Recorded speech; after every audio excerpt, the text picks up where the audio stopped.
The Devourers arrived at dawn, at least by Haven Station's artificial day cycle. Danny stood in the observation chamber of the Sleeper's Crown, watching through crystal walls as 6 massive shapes emerged from the darkness between stars. They were nothing like human ships or even Drail vessels. The Devourers looked organic, like enormous creatures made of shadow and hunger. Their hulls seemed to absorb light rather than reflect it, creating holes in space where they existed. Writhing tendrils extended from their bodies, reaching out as if tasting the solar wind. Just looking at them made Danny feel cold and small. "They are worse than the memories showed," Light After Storm said beside him, his usual calm voice carrying a tremor of fear. "They have grown stronger since we last fought them." Through the connection, Danny felt the terror rippling through the Drail crews. These beings had fought the Devourers before, had watched whole fleets destroyed, had barely escaped with their lives. Now they faced that nightmare again, and even with human allies, the odds seemed impossible. Danny closed his eyes and reached out through the connection to every Drail and every human in the fleet. He didn't know if he could touch the human minds the same way, but he had to try. He thought of his parents, of the way they'd never given up even when the mining on New Terra got dangerous.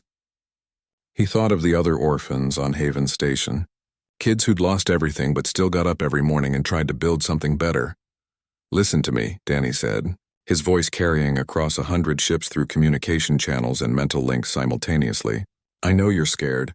I'm scared too, but the Drail chose to wake up because they believed in us. They believed humans have something special, something they call the fire that refuses to die." He opened his eyes and looked at the approaching Devourers. "My parents died when I was 10. I thought I'd never stop hurting. I thought I'd be alone forever.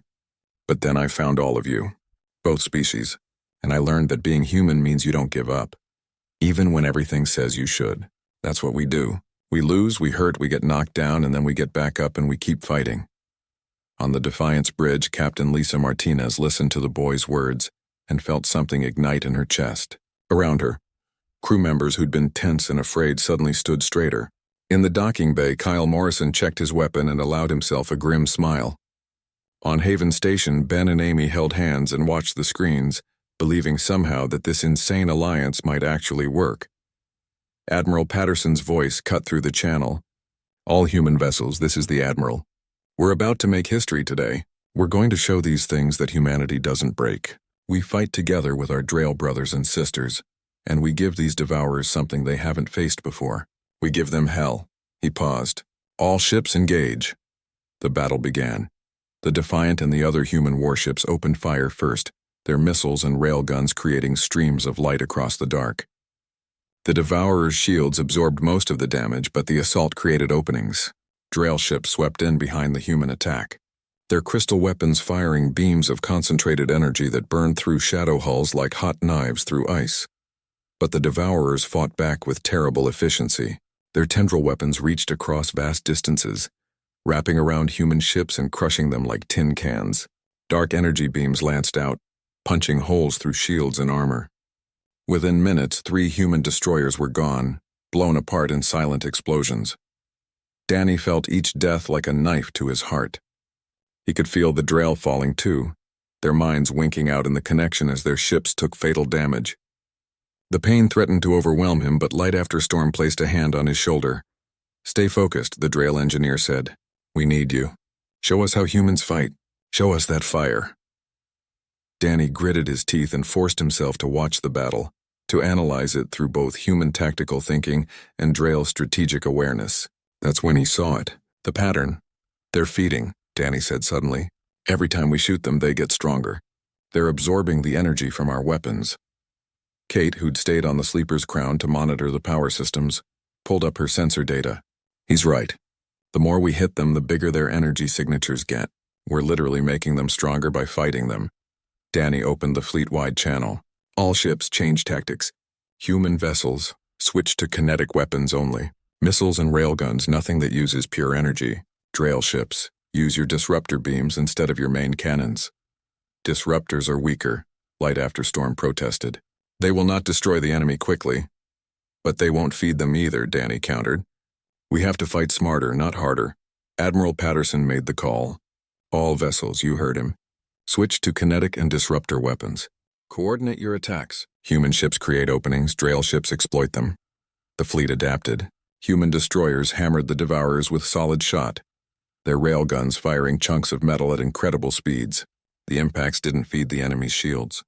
When gaps opened in the shadow halls, Drail ships swept in with their disruptor beams, weapons designed to break apart molecular bonds rather than burn with energy. Slowly, the tide began to turn.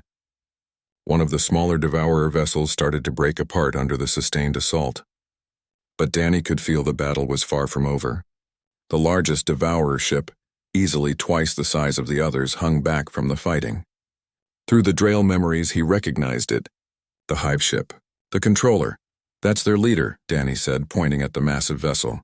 If we destroy that, the others lose coordination. How do we get to it? Lisa asked over the channel. It's surrounded by the other 5. Danny felt the answer flow through the Drail connection. An old memory. A desperate tactic from the ancient war. His eyes widened with horror and admiration. The Sleeper's crown has to ram it, Danny whispered. Fly straight through the enemy lines and crash into the hive ship's core. Then detonate the power crystal from inside. Light After Storm's face showed no surprise. He'd known this might be necessary. It is the only way. The explosion will be large enough to destroy the hive ship and cripple the others. But you'll die, Kate said, her voice breaking. The whole crew. We have died before in the memories, the Drail engineer said calmly. We have died 1,000 times across 1,000 years. One more death to save 2 species? That is a worthy end. No, Danny said firmly. There has to be another way. But through the connection, he could feel the Drail crew accepting their fate. They were already preparing, already saying goodbye to each other in the way their species did, sharing final thoughts and memories. Lisa's voice cut through the channel. If the Sleeper's crown makes that run, the Defiant will go with them. We'll provide cover fire and shields. Captain, that's suicide, one of her officers protested. Maybe, Lisa agreed. But that's the job. Danny, can your Drail friends get some of their crew off the ship before the final run? There's not enough time, Danny said. And most of them won't leave anyway. They've been waiting 60 years to fight this battle. They won't run at the end. He looked at Light After Storm, then at Kate. An idea was forming, crazy and desperate, but maybe possible. What if we don't detonate the crystal? What if we dump all the power into the forward shields and plow through at maximum speed? The impact alone might be enough. Kate ran quick calculations on her pad. Maybe. If we redirect every system, life support, weapons, everything into the shields and engines, you'd hit like a meteor traveling at near light speed. The impact would be catastrophic. But survivable? Danny asked. For some, maybe. If the ship's crystal structure can absorb the shock. Kate looked at Light After Storm. It's a long shot. The Drail engineer's eyes glowed brighter. Then we take the shot. Prepare the ship. All power to shields and engines. Throughout the Sleeper's crown, the crew worked with desperate speed. Systems shut down one by one, all their energy feeding into the shield generators and the main drive. The ship's lights dimmed except for the fierce glow of the power crystal. Danny stayed connected to every mind on the vessel, coordinating movements, sharing strength, keeping hope alive. He could feel Kate frantically rerouting power conduits. He could feel Light After Storm's steady hands on the controls. He could feel the Drail crew singing their ancient battle songs, ready to die but hoping to live. On the Defiant, Lisa ordered her ship to maximum speed. All remaining vessels concentrate fire on those 5 support ships. Give the Crown a path through. The human and Drail fleet threw everything they had at the Devourers, creating a corridor of destruction. The Sleeper's crown surged forward, its shields blazing like a second sun. The Defiant flew beside it, missiles and railguns clearing the way. Devourer tendrils reached out, trying to stop them. Some connected, tearing at shields and hull. Danny felt Drail crew members die as sections of the ship decompressed. But the Crown kept moving, kept accelerating, became a crystal arrow aimed at the heart of darkness. The hive ship realized the danger too late. It tried to move, but something that massive couldn't turn quickly. The Sleeper's crown, glowing with every bit of power 2 species could generate, struck the Devourer vessel at the weak point where its organic hull met its energy core. Jake worked under the bright lights of his medical bay for hours. His back ached and his eyes burned, but he kept going. Each parasite had to be removed with care. The void leeches had hooked themselves deep into the wolf's flesh, some even reaching into muscle tissue. Pull too hard and he could tear something important. Pull too gently and the leech would not come free. The wolf lay on the table, too weak to do much more than breathe. Sometimes she whimpered when Jake had to dig deeper to get a parasite out. Each time she made that sound, he stopped and talked to her. "I know, girl. I know it hurts. Just a little bit more." His hands were steady despite his exhaustion.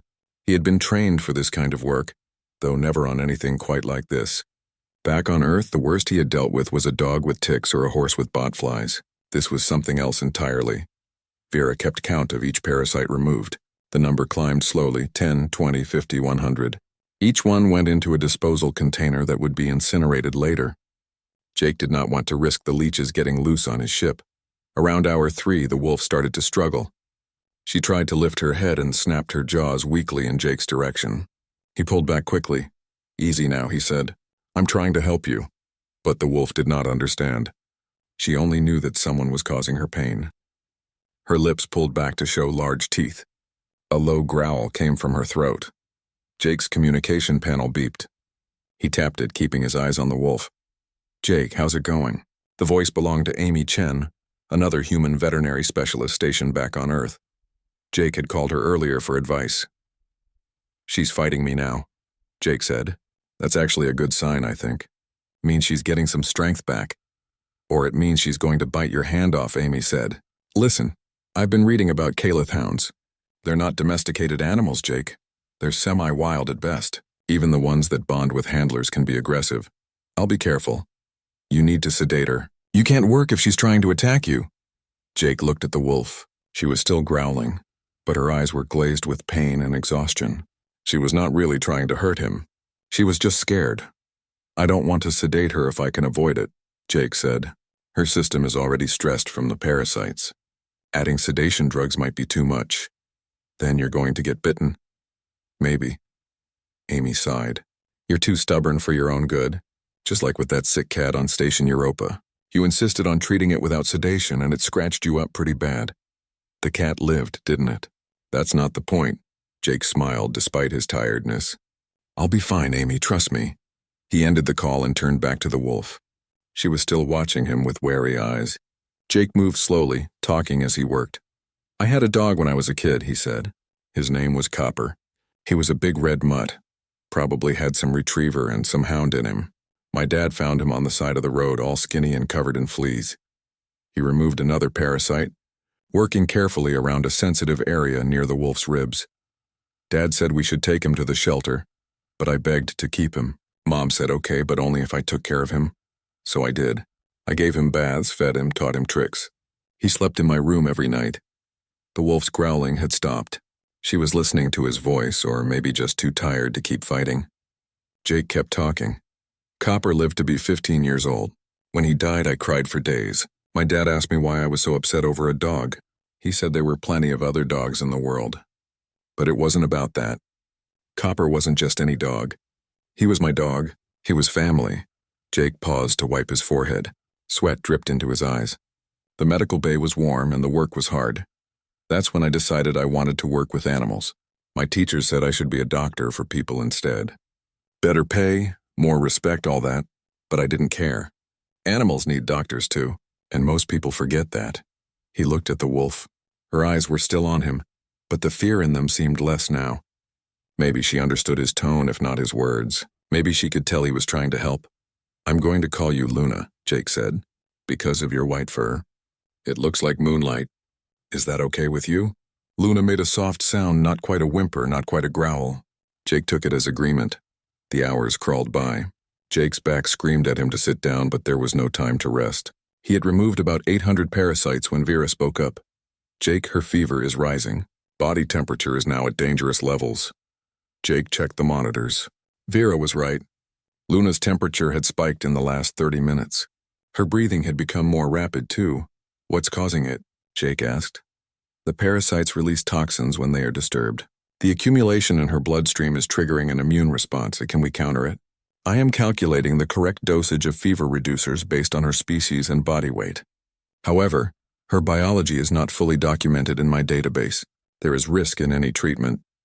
Jake looked at Luna. Her body was shaking now, not from cold but from the fever. Her eyes had lost focus again. "Give me the dosage," Jake said. "We don't have a choice." Vera provided the numbers and Jake prepared an injection. He administered it into Luna's foreleg, then waited. For several minutes nothing changed. Then slowly her shaking began to ease. Her breathing became less frantic. "Temperature is declining," Vera announced. "Treatment appears effective." Jake felt relief wash over him. But he could not rest yet. There were still thousands of parasites to remove, and every hour counted. He worked through the night. His fingers cramped. His vision blurred. Twice he had to stop and splash cold water on his face to stay awake. But he kept going.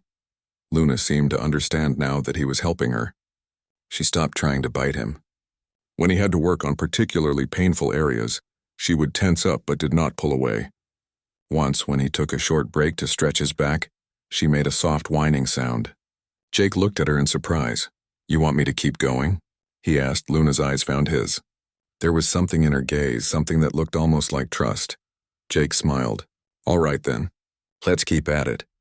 As dawn approached, according to the ship's chronometer at least, Jake had removed nearly 2,000 parasites, more than halfway done. But he was exhausted. His hands shook from fatigue. He knew he needed to rest, but he was afraid to stop. What if Luna's condition worsened while he slept? "Jake, you need to take a break," Vera said. "Your motor control is declining. You risk making mistakes." "Just a few more," Jake muttered. "That is what you said an hour ago. Your body requires rest." Jake wanted to argue, but he knew Vera was right. He was so tired he could barely see straight.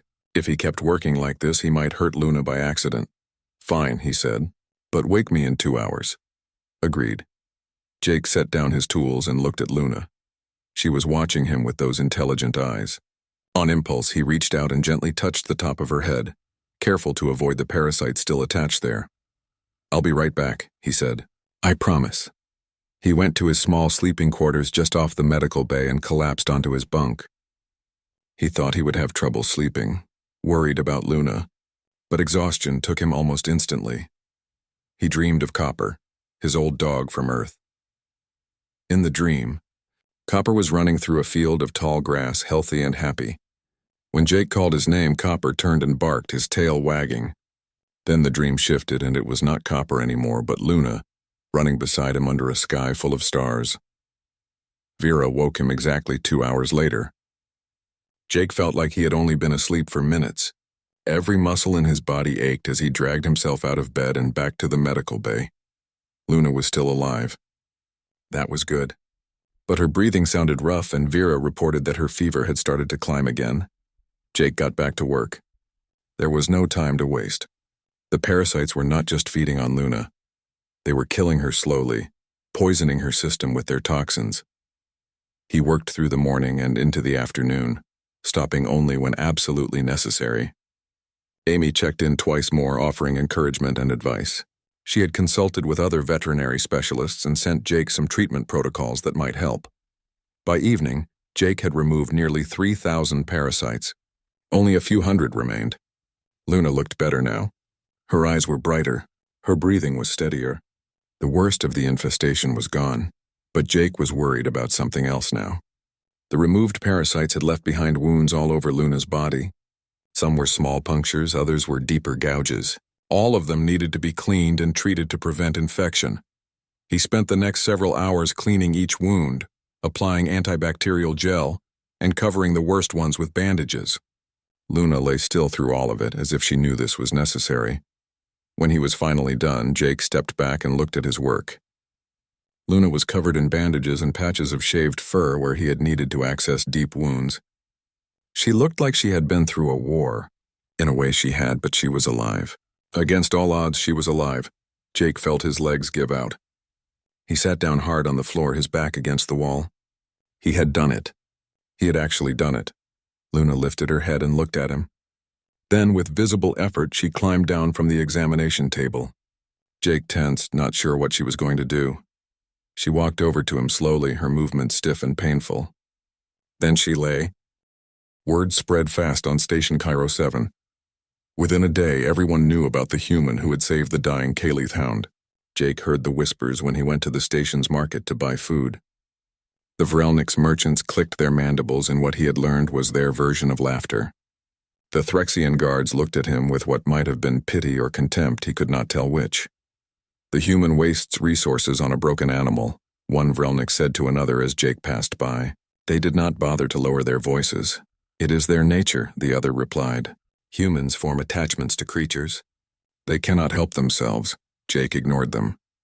He had heard worse. What mattered was that Luna was stable now.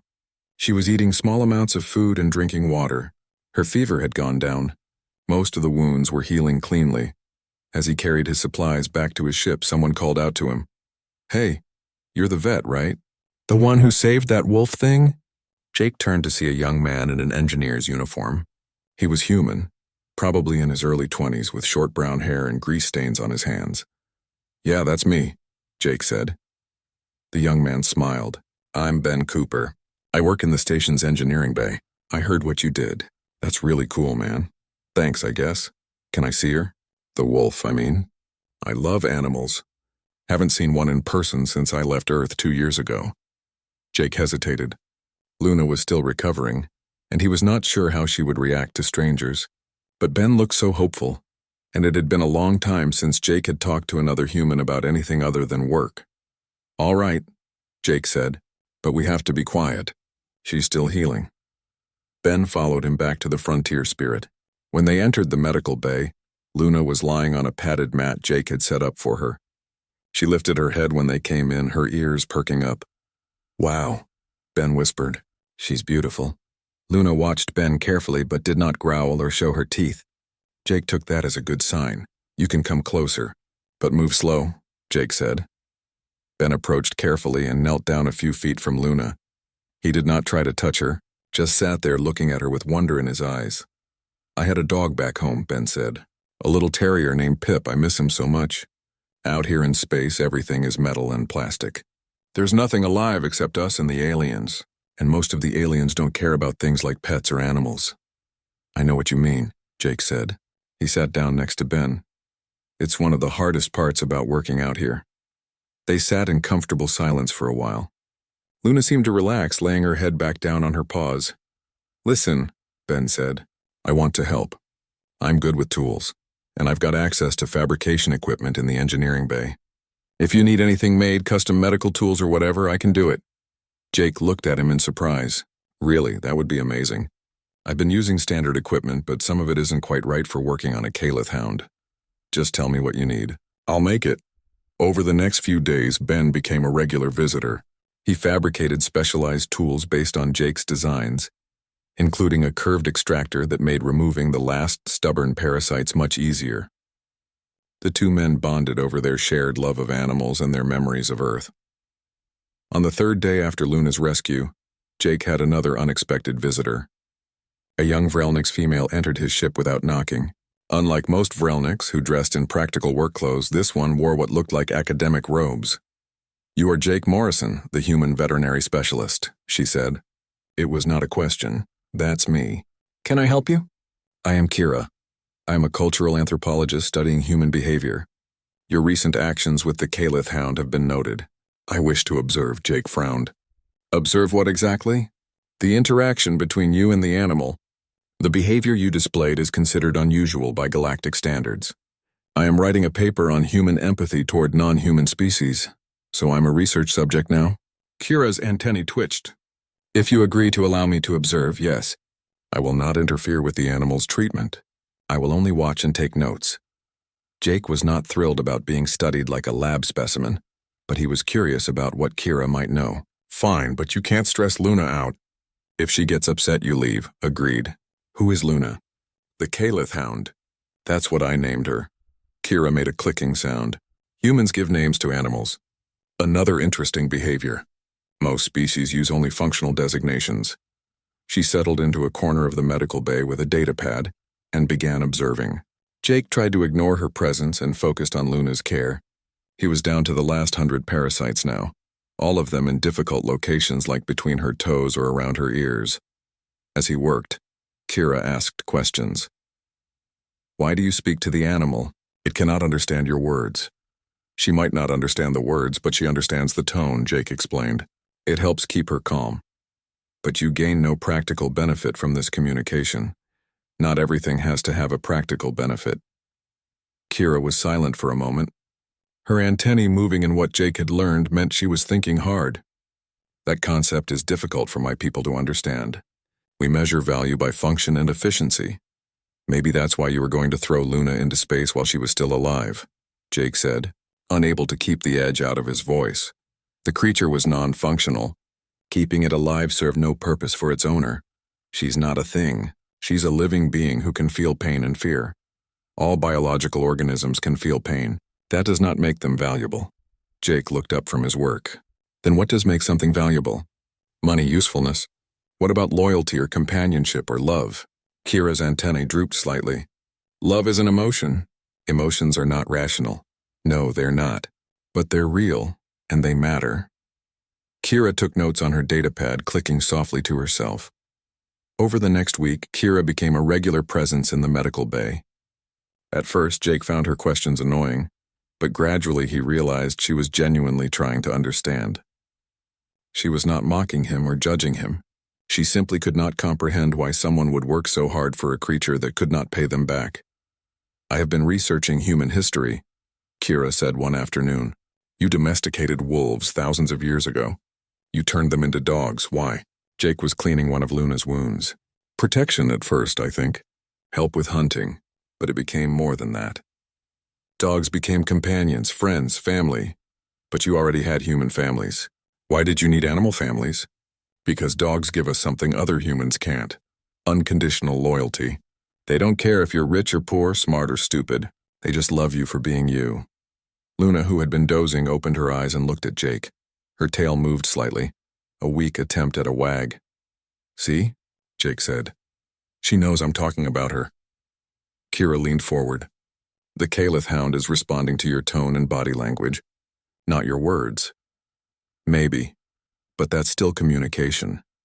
The real crisis came 10 days after Jake had found Luna. He had removed all but the last dozen parasites, and Luna was recovering well. She could walk around the medical bay now, though she was still weak. Her wounds were healing. Her appetite was back. Then Jake noticed something wrong. Some of the smaller wounds he thought were healed had opened up again, and there were new marks on Luna's skin, tiny red spots that had not been there before. He examined her carefully and felt his stomach drop. The red spots were moving. Vera scanned these marks, he said. The AI complied, detecting new parasitic organisms. They are juvenile void leeches, approximately 3 days old. What? How is that possible? I removed all the parasites. The adult leeches must have laid eggs inside the host before they were removed. The eggs have now hatched. Jake felt panic rising in his chest. How many? Scanning. Preliminary count shows approximately 200 new parasites. 200. And these were breeding inside Luna, which meant they could multiply fast. If he did not act quickly, the infestation would start all over again. Options? Jake asked. The juvenile parasites are too small to remove manually. You need a systemic treatment that will kill them internally. What kind of treatment? I have limited data on anti-parasitic medications that work on void leeches. Most are designed for adult parasites, not juveniles. Jake pulled up his database and searched frantically. Most galactic medicines were designed for adult parasites. There was nothing that would safely kill the juveniles without harming Luna. Then he found something in his Earth medical files. An experimental anti-parasitic that had been developed for livestock but never widely tested. It was designed to kill parasite eggs and larvae, but it had never been used on an alien species. Vera, analyze this medication. Can we use it on Luna? The AI processed the data. Unknown. The medication has not been tested on Caliph hound biology. There is a significant risk of adverse reaction. Possible side effects include organ failure, neurological damage, or death. Jake looked at Luna. She was lying on her mat, unaware of the danger growing inside her. He had worked so hard to save her. He could not lose her now. But if he used the experimental drug and it failed, he would be the one who killed her. Ben came by that evening and found Jake sitting on the floor, his head in his hands. What's wrong? Ben asked.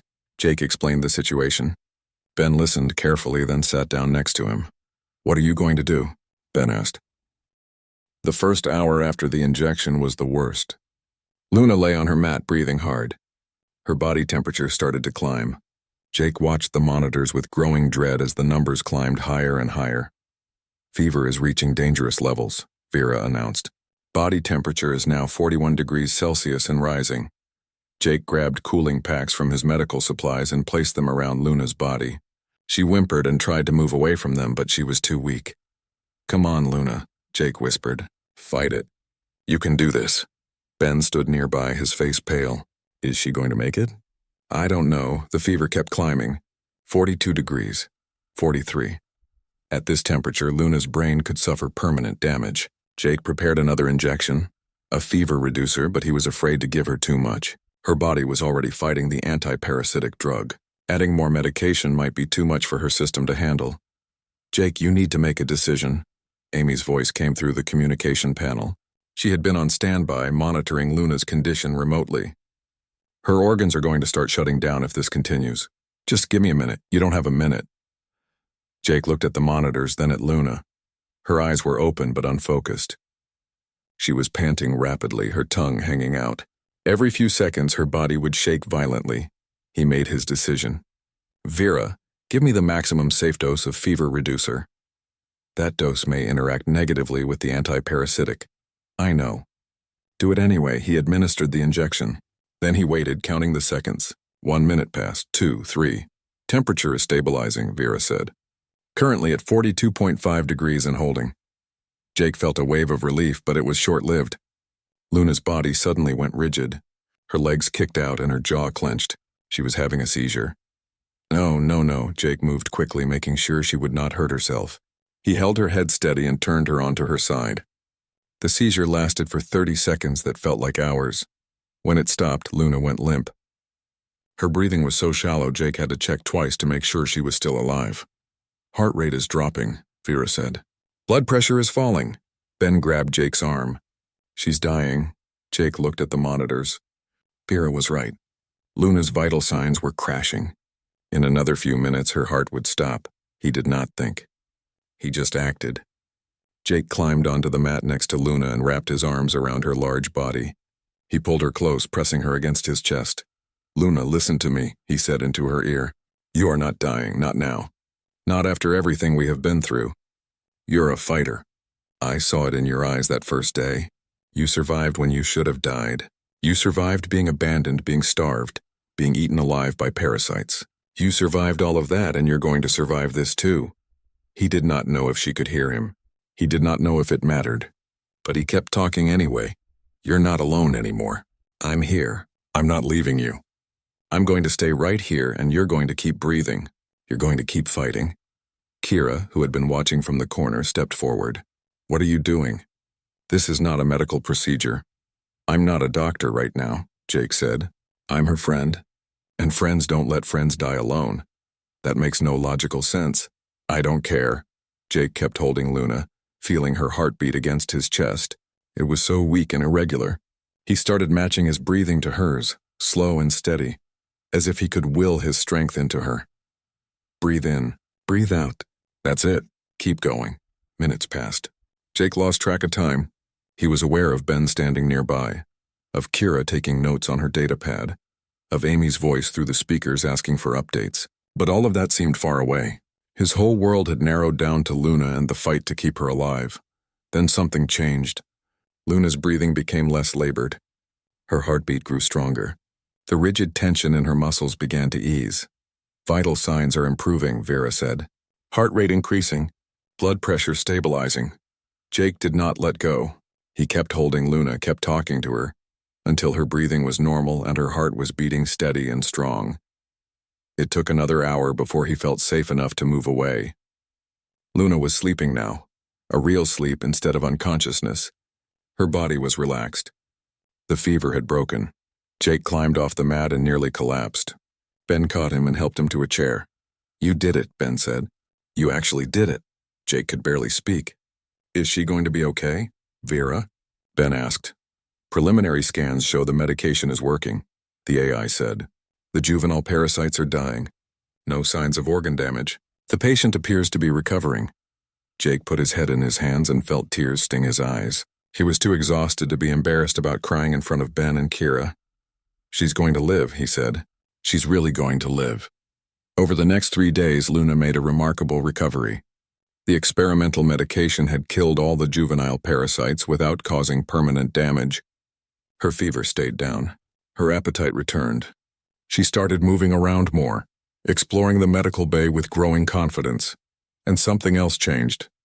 Luna started following Jake everywhere. When he left the medical bay to get food, she would wait by the door until he came back. When he worked at his desk, she would lie down next to his chair. When he slept, she would curl up at the foot of his bunk. "She has bonded with you," Kira observed one afternoon. "This is the behavior of pack animals. She sees you as part of her pack." "Or maybe she just knows I saved her life," Jake said. "Perhaps, but I think it is more than gratitude." Calith hounds are known for forming deep attachments to their caretakers. In the wild, they mate for life and stay with the same pack their entire lives. Once they bond with someone, that bond is permanent. Jake scratched Luna behind her ears. She leaned into his hand, her eyes half closed with contentment. "Is that so?" "Yes, which means you now have a responsibility. You cannot abandon her as her previous owner did. She would not survive such a betrayal emotionally. I would never abandon her." Kira's antennae twitched. "I believe you. And that is what makes humans so unusual. You form these bonds with creatures and you honor them. My people would find this behavior inefficient, but I am beginning to understand that there are types of value that cannot be measured by logic alone." On the 4th day, Jake received an unexpected visitor. The station commander, a tall Threxian named Kolvax, came to his ship. Kolvax was a massive being nearly 8 feet tall with rocky skin and eyes that glowed like hot coals. "I wish to see the Calith hound," Kolvax said. His voice was deep and resonant. Jake was nervous. Threxians were known as warriors, practical and sometimes brutal. He was not sure what the commander wanted. "She's in the medical bay," Jake said carefully. Kolvax followed him inside. Luna, who had been sleeping, stood up when she saw the massive alien. Her ears went back and she moved to stand between Jake and the stranger. "Protective," Kolvax observed. "Good. The creature has spirit. Her name is Luna." Kolvax studied Luna for a long moment. "When you first took this animal, I thought you were foolish. Prelnix told me you claimed it under Terran protection. I believed you would fail to save it. I believed it would die and you would have wasted time and resources for nothing." Jake felt his jaw tighten. "But I didn't fail." "No, you did not." Kolvax turned his glowing eyes to Jake. "I have seen many species in my years as station commander. Most are concerned only with profit and efficiency. They see creatures like this one as tools or property. When the tool breaks, they discard it. But you humans are different. You see value in life itself regardless of usefulness. Is that a bad thing? I did not say that. Merely that it is unusual."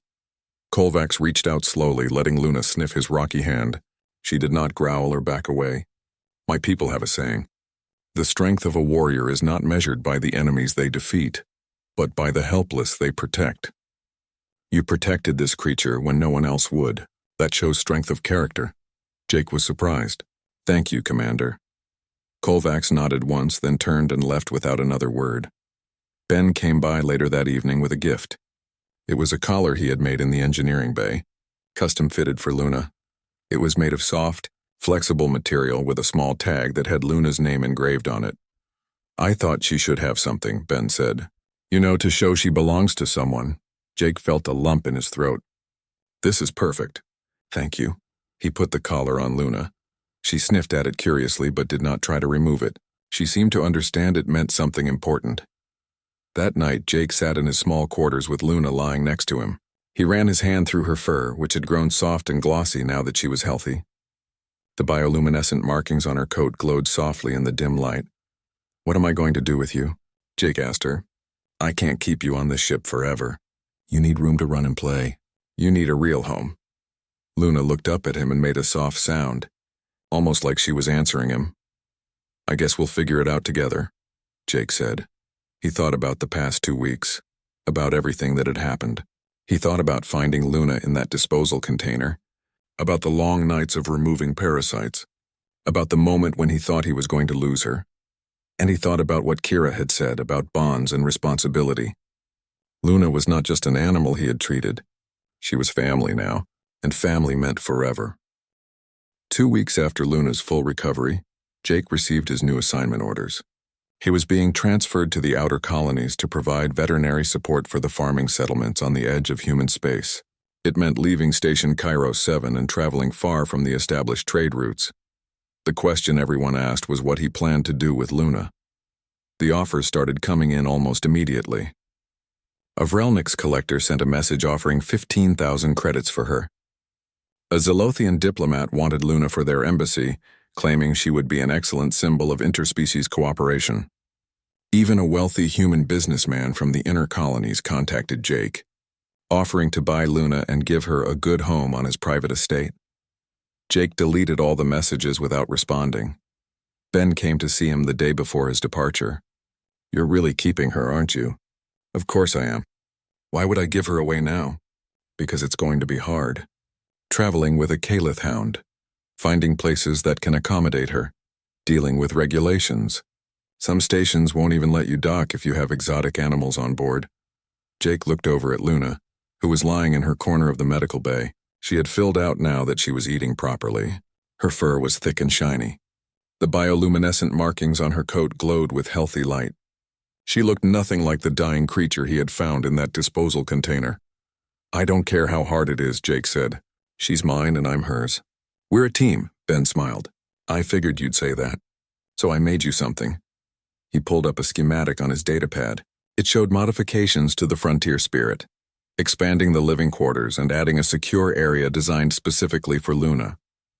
"I can't install all of this before you leave," Ben said, "but I sent the plans to a friend of mine who works at the shipyard in the Centauri system. He owes me a favor. When you get there, he'll do the modifications for free." Jake did not know what to say. "Ben, this is too much." "No, it's not. You saved that wolf's life. You did something most people wouldn't even try. The least I can do is make sure she has a comfortable place to live." They shook hands, and Jake felt grateful to have made a friend in this remote part of space. His last visitor before departure was Kira. The young Vrelnik scientist had spent nearly every day observing Jake and Luna, taking notes and asking endless questions. Jake had gotten used to her presence and had even started to enjoy their conversations. "I have completed my paper," Kira said, holding up her datapad. "It is titled, Interspecies Empathy as a Survival Trait, a Study of Human Behavior. I have submitted it to the Galactic Institute of Cultural Studies."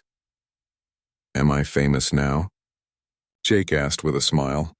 "You are mentioned extensively, as is Luna." Kira looked at the Caliph hound.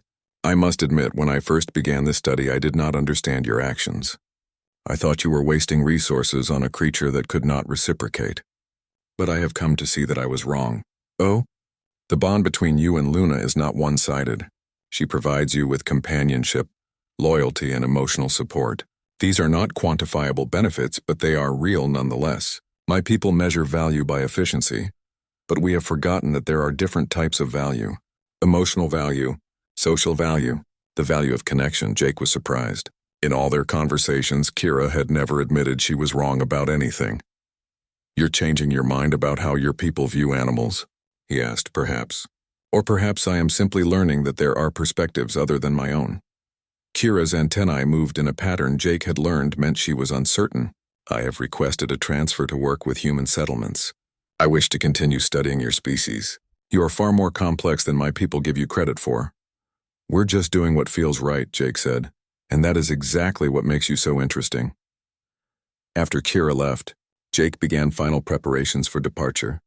He packed his supplies, ran system checks on the ship, and made sure Luna had everything she needed for the journey.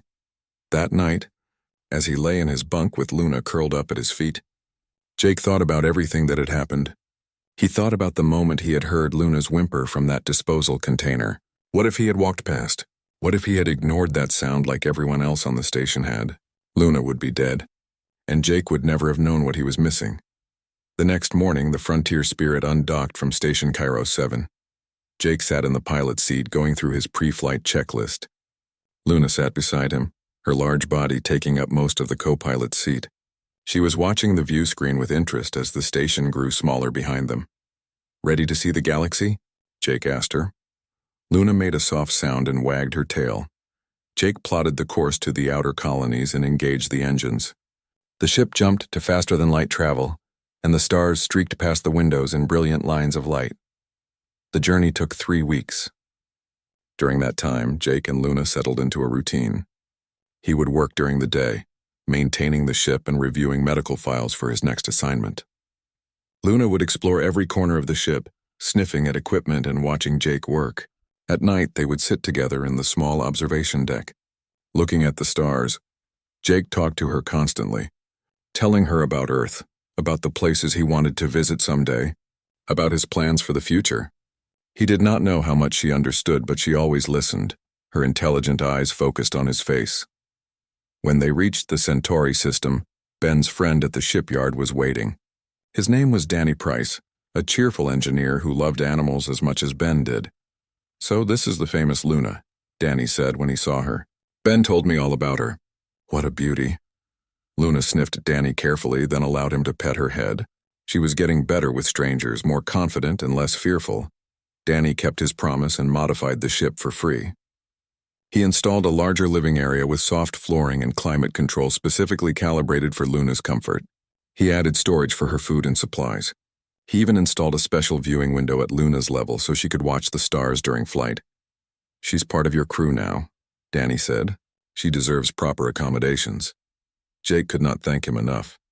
Over the following months, Jake and Luna traveled to various colony worlds. At each stop, people reacted with surprise and curiosity when they saw the Caliph hound.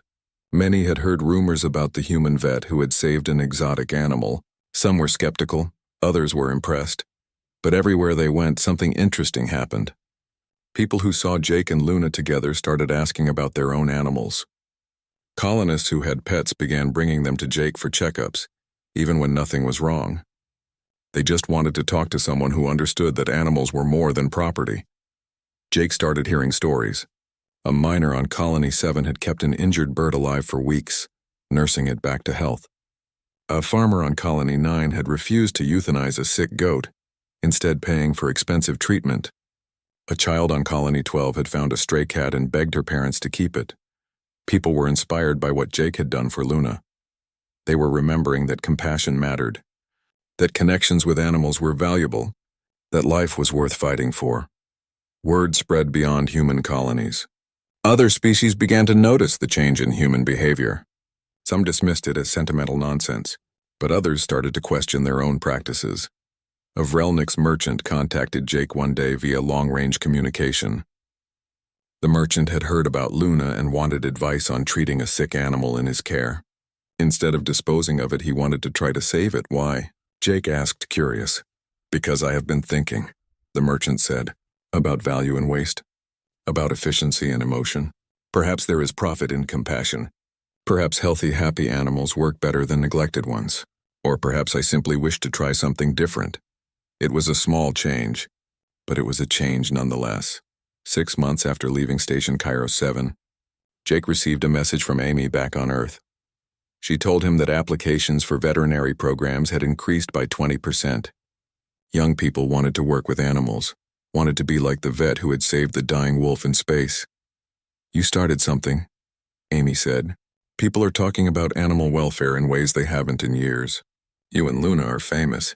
There are news articles, video documentaries, even a children's book being written about you two." Jake was embarrassed by the attention. He had not saved Luna to become famous. He had done it because it was the right thing to do, but he was glad if his actions had helped other animals. That made everything worthwhile. Luna grew stronger and more confident with each passing month. She learned to navigate the ship perfectly, understanding which areas were off limits and which were safe.